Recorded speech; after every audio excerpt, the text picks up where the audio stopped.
основното послание, което имам аз към вас във връзка с работата на Ива, а и във връзка с това, което ще говорим за маркетинг и следното. Каквото и да си мислите вие, шанса то да бъде това, което си мисли човека срещу вас, не е чак толкова голям.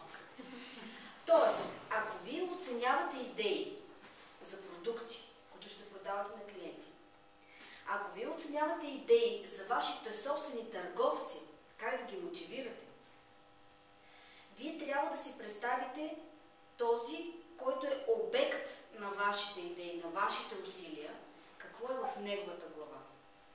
И как той мисли и как се мотивира. И това е първото правило в маркетинга и аз знам, че всички го знаят. Но абсолютно всички ние, бидейки хора, имаме затруднение да излезем от собствените си глави и откровено казано от собственото си его и да видим през очите на други. И за това се служим с разни помощни инструменти. Слагаме, подпиваме се разни патерички, които да ни накарат наистина да го направим, а не само да желаем да го направим.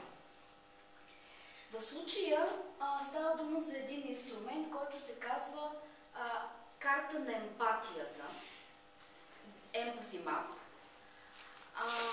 и който аз ще ви представя как работи. Ще го използваме след това за целите на маркетинг сесиите и това ще бъде антре към експертизата на Ива по отношение на оценка на вече генерирани идеи. Картата на емпатията служи за следното нещо. Да имаме някаква схема на мислене, как да влезем в обувките на други.